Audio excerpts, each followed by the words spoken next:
knowledge, and understanding.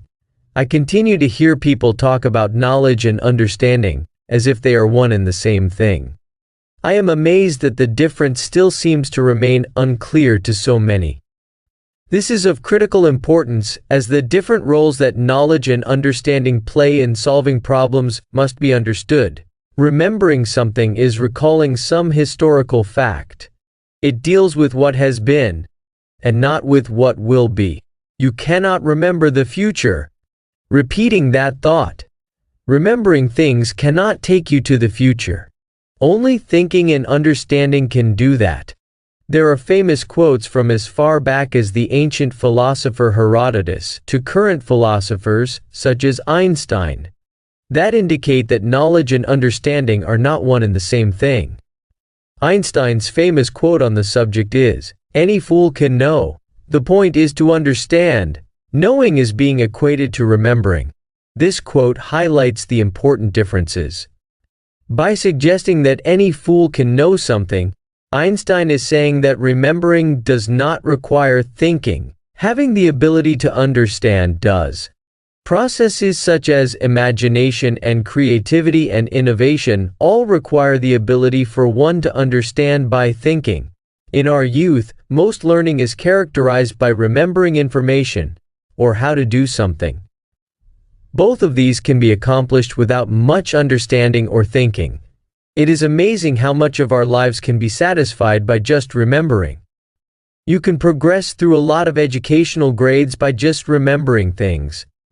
You do not need to have any real understanding about the relationships between the elements of this knowledge in order to do so. Many jobs can be carried out successfully by just remembering how to do something. Getting dressed, traveling to work, or repeating the same duties do not require one to understand very much. People just associate these activities or knowledge with the feeling that this is some form of understanding. It is not. Remembering is not understanding. The proposition that one needs to be able to understand very much seems difficult to comprehend, given life as we know it. It is possible to get through most of one's life with very little complete understanding about anything. We don't have to understand how almost anything works in order to remember how to use it. However, it is probably safe to say that where understanding is minimal, that imagination and creativity as well as innovation are also minimal. Our brain is full of acquired knowledge from life's experience. Remembering that a red sky at night will be a sailor's delight. The tides will be higher during certain phases of the moon. Some winters were mild, and some were not. We have been able to use these pieces of knowledge without understanding the root science behind any of them. However, as Einstein elaborated again and again, that without testing the validity of what we absorb into our brains, we risk filling up our heads with truth or knowledge. That just ain't so. For hundreds of years, employees have been making critical errors as a result of misunderstanding. Billions of dollars in product recalls and many deaths have occurred because of these errors. Employees thought that they had remembered and interpreted their individual actions correctly. In reality, they really never understood the nuances and critical aspects necessary for their work. They were not taught understanding, only remembering. Without understanding, one gets misunderstanding. No one makes a mistake on purpose. Everyone believed that they were doing the task properly. Unfortunately, they lacked the understanding to recognize that they never really understood how to do the task properly. It is a smattering of the Dunning-Kruger effect where people don't know what they don't know. So having true and correct knowledge is crucial and essential. Truthful knowledge is what we need to have in order to think and create true understanding. Incorrect knowledge will always lead to misunderstanding. This needs constant repeating. Using incorrect knowledge will always lead to misunderstanding. This is why Albert Einstein was always so adamant about ensuring that only knowledge that had been correctly assessed got into his brain. Before the Industrial Revolution, the need for understanding may not have been in great demand. It was, however, not totally absent. The builders of the Great Pyramid needed to understand a considerable amount of mathematics in order to build it. The creation of new things such as gunpowder, papermaking, and glass production all needed people to be able to understand the specific details required to create each of these things. So a pattern begins to form. Creating something requires more than just knowledge. It requires the abilities that we define as being able to understand.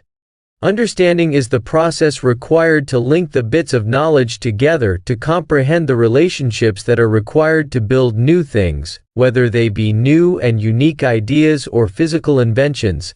In simple terms, we call that process thinking. One thinks upon the knowledge or information in our heads to produce understanding about a subject. Let's use the example of an Excel spreadsheet to further clarify. Imagine a spreadsheet that contains numbers in some boxes and algorithms in others. The algorithms take the information or numbers that they need from whatever box is required. The algorithms then act upon the data to provide a unique solution. The numbers in the spreadsheet represent the knowledge, and the algorithms represent our understanding. In other words, it is how we need to manipulate the numbers to get the answers we seek. An algorithm links specific pieces of selected knowledge together. Then the algorithm performs the specific mathematical operations that we programmed. The algorithms were developed by using our understanding of how to process the knowledge to get a specific result. Let's look at another example to better elucidate the results that one can achieve between just remembering how to do something versus understanding why you do each of the steps in the activity. This relates back to my statement about employees who know not what they do. Let's pretend that we are a family at home, and we are going once again to make our favorite French sauce called béarnaise. It is a topping for our steak. Various family members have made this before, and history says that it didn't always turn out the way we wanted. Many times it's separated into two layers, one buttery and one watery. The written instructions on the package say, first melt 1/2 cup of butter in a medium saucepan, remove from the heat, add 1 cup of water and the packet containing the béarnaise mix. Bring the mixture to a boil over medium heat. Stirring constantly, reduce the heat. Let simmer for 3 minutes. Serve. We asked our family chefs how their sauces historically turned out. Some were excellent, some were not. Each of them said that they had remembered the recipe instructions and that they had followed them exactly as written on the packet.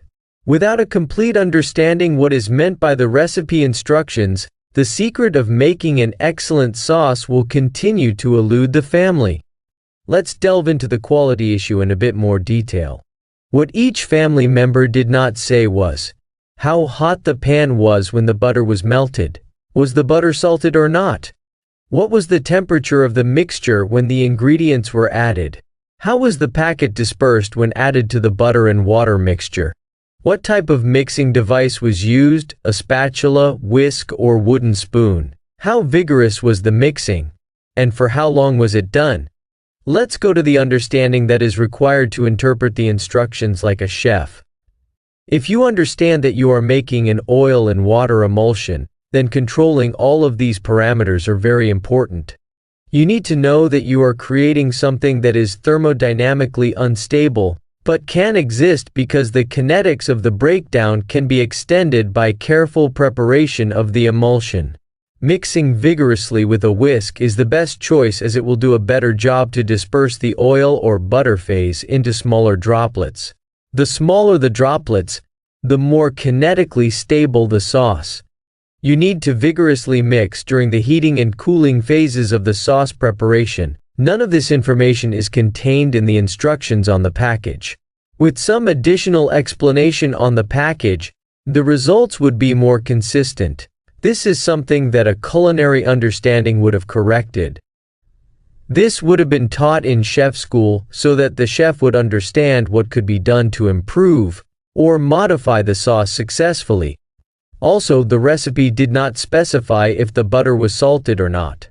Salted butter generally has less water in it and behaves better in the pan. It generally has a higher fat content, making the sauce richer in flavor. So much for the cooking lesson. The point to be made here is how following a recipe without understanding the nuances of the process generally produces a poorer result because important factors were not controlled.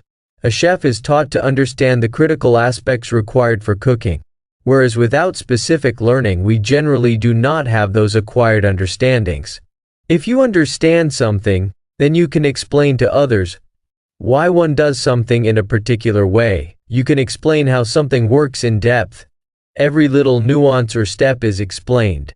You can combine various understandings so as to form more complex understandings.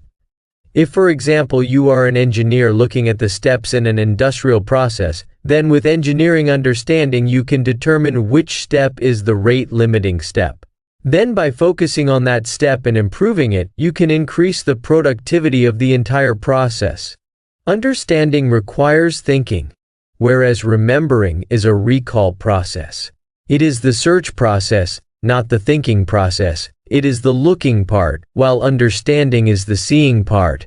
The latter is the one that requires you to think. We don't want to dismiss the importance of having a good memory.